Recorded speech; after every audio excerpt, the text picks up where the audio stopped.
Dje në 9 maj, në ditën e Europës, Shqipëria e gjeti veten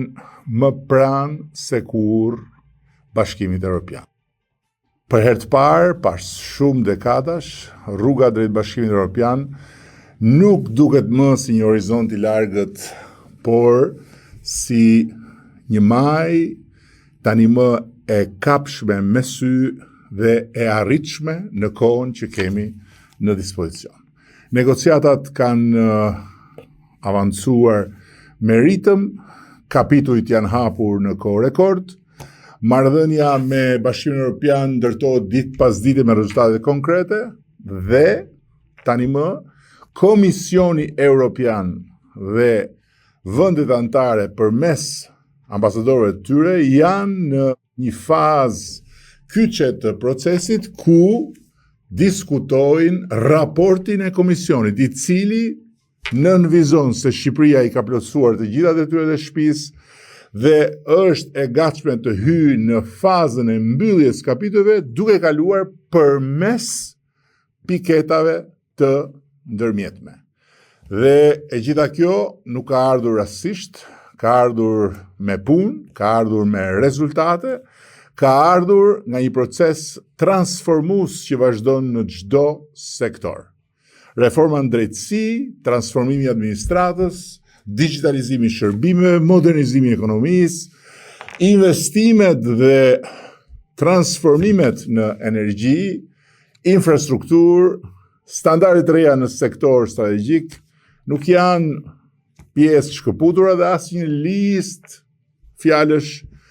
pas të cilave ka pak përmbajtje, por janë hallkat e një zinxhiri gjithnjë e më solid të ndërtimit të shtetit evropian të shqiptarëve. Prandaj 9 maj nuk është për ne vetëm festa e Europës, por është edhe momenti kur marrim frymë me një ndjenjë legjitime krenarie dhe ecim përpara për të arritur majën që tani më është e arritshme me thjesht dhe vetëm angazhim dhe vullnet. Javën që po lëm pas, Tirana mirëpriti sesionin hapës, preludin e Kongresit Botëror të Ligjit, një nga platformat më të rëndësishme ndërkombëtare në fushën e shtetit të drejtës, që vjen në Shqipëri dhe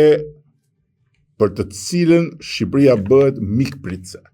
Diçka e pa imagjinueshme deri disa vite më parë, sepse kjo nuk është thjesht një ngjarje për turizmin, kjo nuk është thjesht një ngjarje për zhvillimin ekonomik, kjo nuk është thjesht një ngjarje për të mbledhur bashk ekspert të një fushë apo një fushë tjetër për të folur për një sektor. Kjo është një ngjarje që përcakton një epokë që përcakton hapjen e një epoke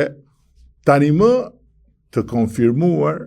nga respekti i platformës së Kongresit Botëror të Ligjit, që nuk do të vinte kurrë në Shqipërinë deri disa vite më parë, sepse nuk do të kishte asnjë mundësi të fliste dhe të referonte nga ky vend për sundimin e ligjit, për përkushtimin e shteteve demokratike ndaj sundimit të ligjit dhe për vullnetin e shumicave qeverisëse për të garantuar paprekshmërinë e sistemit të drejtësisë. Dhe fakti që Tirana zgjidhet sot për të mbledhur figura kaq të rëndësishme në fushën e së drejtës, jurist, ekspert, protagonist të betejave për të drejtën në historinë tonë bashkëore, lidhet pikërisht me konfirmimin e këtij transformimi. Kështu që është edhe një herë tjetër një arsye për të qenë jo thjesht krenar për reformën në drejtësi, por të vendosur për ta çuar atë përpara, duke i qëndruar besnik atij hapi dhe atij vendimi historik që kemi marrë për të ndarë politikën nga drejtësia, për të ndarë pushtetin ekzekutiv dhe legjislativ nga pushteti i drejtësisë dhe për t'ja dorëzuar shpatën e drejtësisë zonjës së drejtësisë, e cila ka nevojë në Shqipëri të mbështetet, të ndihmohet, të mirë kuptohet në një proces ku jo vetëm shpata, po edhe sytë e mbyllur dhe peshorja për të qenë e barabartë dhe e drejtë me të gjithë, janë pjesë e kësaj përpjekje të madhe dhe të përbashkët. Java ka pasur edhe një tjetër moment me rëndësi për të shënuar, lançimin e programit EU for Municipalities, Europa apo Bashkimi Evropian për pushtetin vendor. Faza e dytë, një program i mbështetur nga Bashkimi Evropian, që lidhet drejt për drejt me modernizimin e qeverisjes vendore, me forcimin e rolit bashkive në procesin e antarësimit në Bashkimin Evropian dhe me rritjen e kapaciteteve të tyre për të bërë më të gatshme që të jenë konkurruese në përpjekjen për të thithur më shumë nesër fonde nga Bashkimi Evropian. Ky program bën pikërisht urën ndihmëse për të përcjell më shumë dije nga Bashkimi Evropian drejt bashkive tona, për të rritur vetdijen e tyre për rolin që kanë në raport me Bashkimin Evropian në një vend që nesër bëhet antar i Bashkimit Evropian. Dhe për këtë arsye, unë besoj se ky program është një fakt që vjen në kohën e duhur, si pjesë e tërësisë së fakteve që provojnë se Bashkimi Evropian është gjithmonë më pranë, se Shqipëria është gjithmonë e më shumë një vend që shihet si antar i Bashkimit Evropian, jo në të ardhmen e largët, por në vitet që vijnë. Këtë javë postova një analizë të bërë nga një startup djemsh të talentuar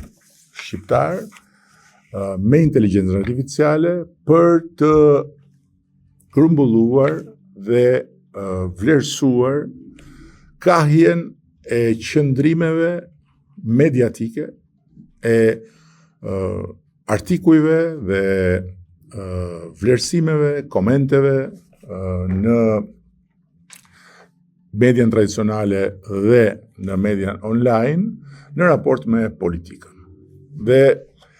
e postova sepse ishte një pasqyrë që mua personalisht nuk më surprizon, pasi unë dhe ne dim shumë mirë realitetin faktik të raportit mes medias dhe qeverisë dhe shumicës qeverisë, që nuk është gjë kundi realiteti i pretenduar nga ulëritësit që nuk din ç'të bëjnë tjetër me lirinë e medias përveç se të ankohen për mungesën e lirisë, por që ishte një pasqyrë sipas meje e vlefshme për të ndarë me shumë kënd që do të informohet, me shumë kënd që është interesuar për faktet dhe me shumë kënd që në të gjitha rastet nuk e humb respektin për faktet dhe nuk hyn në luftë me faktet, se kur faktet provojnë një opinion të ndryshëm nga i tij apo e saj.